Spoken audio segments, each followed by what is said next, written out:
Hi, I'm Rita Wilkins, also known as the Downsizing Designer. I think today's topic is going to really interest you. It's about powerful concerns that women 50 plus have, but they rarely talk about, and yet they can actually become part of the big adventure. So if you are a woman 50 plus, you could certainly be younger. You know that there are certain things that you just don't always say out loud.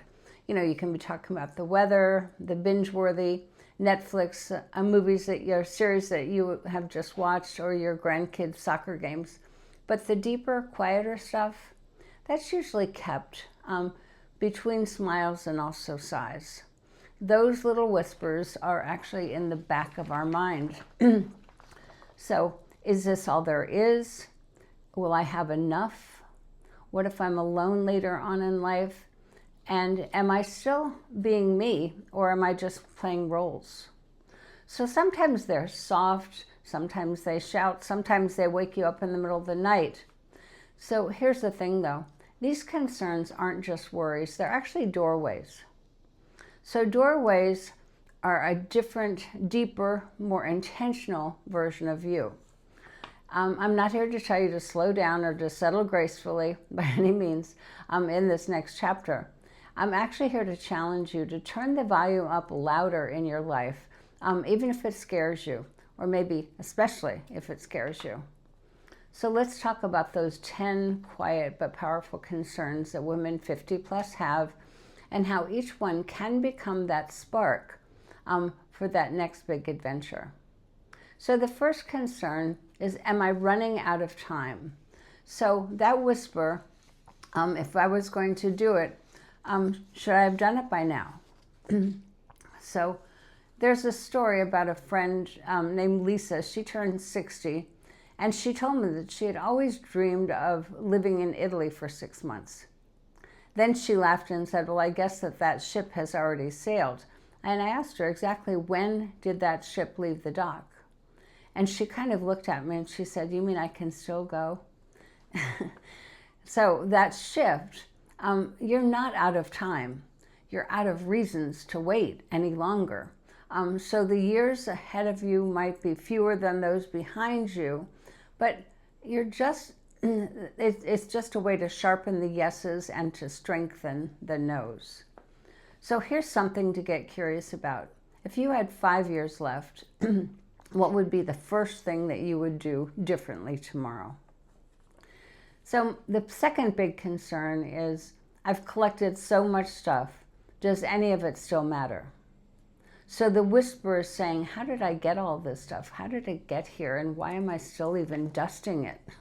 So a little story is, I once helped a woman downsize who owned 18 cookbooks. She didn't even cook.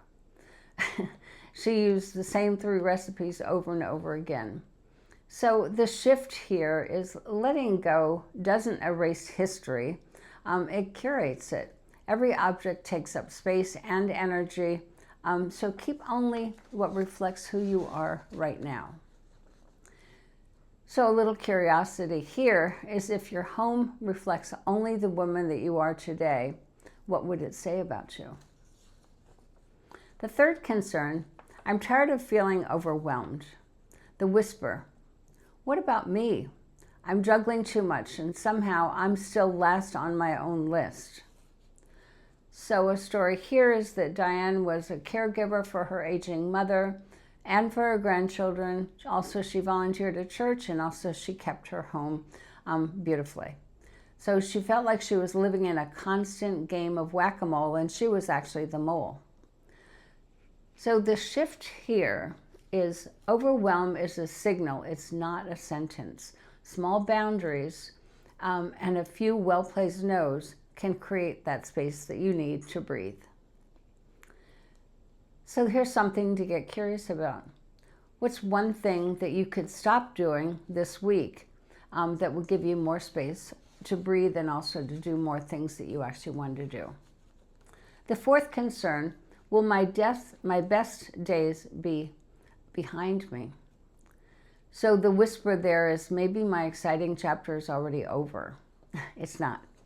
So this story here is a woman told me that her most interesting years were in her 30s when she traveled, she had love, there was adventure. I asked her why she had to stop now, and she stared at me like I had just given her permission slip to start living. So the set shift is the best days aren't measured by age, they're measured by intention. And sometimes they arrive when you stop caring about what's the right thing to do, what's appropriate. So something to get curious about. What would it look like to create the best day next week instead of waiting for one to just happen? So concern number 6, have I saved enough for retirement? That whisper, what if the money runs out before I do? And the story, my friend Carol calculated her retirement, and she joked that she would have to work for 97 years for it to work. Then she decided to focus less on fear and more on designing a creative and sustainable lifestyle. So the mindset shift here was retirement isn't just about money, it's also about crafting a life that's both meaningful and also manageable. So something to get curious about here is if you couldn't earn another dollar starting tomorrow, how would your life be? How could you make your life more meaningful? The 6th concern, what will I leave behind? Legacy. So the whisper, will any of this matter when I'm gone? So I had an aunt who saved her good china for special occasions, but after she passed, it was found still wrapped in tissue in the basement. So the mindset shift here is legacy isn't just about what you leave, it's about how you live today. The stories, the kindness, the courage, they all count right now. So, excuse me. If your legacy started today, what would you want it to be? A number 7 concern is, should I stay or should I go in an unhealthy relationship? So the whisper there is, can I really make it on my own, or is it safer just to stay? So a woman at one of my workshops said that she had been married for 27 or 32 years, and 27 of those years were unhappy. She was scared to leave, but she was also scared to stay. And that's when she realized fear was running both options. So the mindset shift here is that your happiness starts when you reclaim your own voice and your right to live with emotion, without the emotional exhaustion. Sometimes that means staying and changing things. Sometimes it means leaving. So a number 8 concern is, who am I without my roles? So the little whisper here is, if I'm not the mom, if I'm not the boss or the wife, then who am I?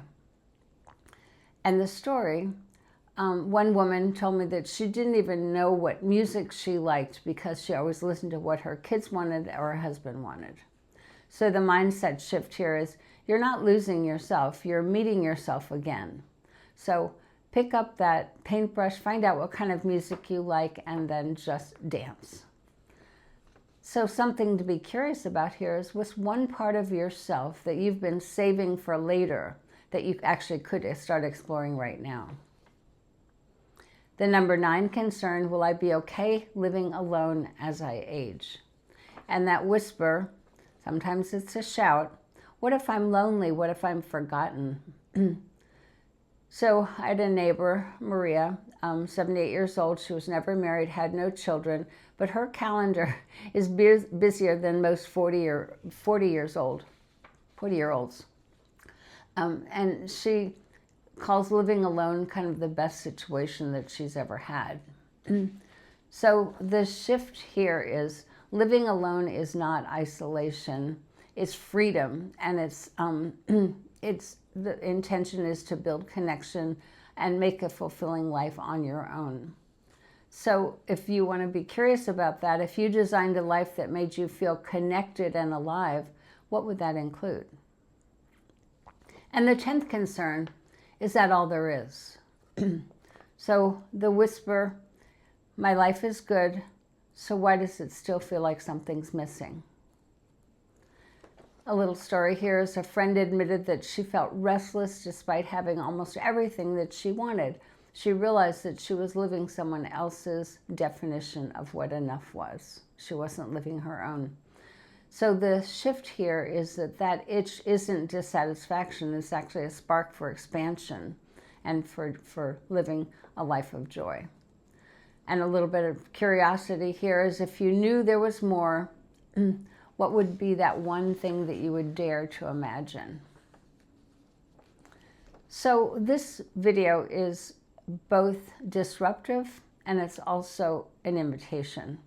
So the clock is ticking, but not the way you think. It's not about the time that's running out, it's about the attention that's running out. So every day that you spend on autopilot is a day that you spend creating something breathtaking. So here's my challenge. Pick up just one of those whispers, just one, and act on it this week. So call that travel agent. So say no to some of the things that are draining you, and dance in the kitchen for no reason at all. So the life you want won't knock politely. You actually have to fling that door open. So listen to those whispers and act on them.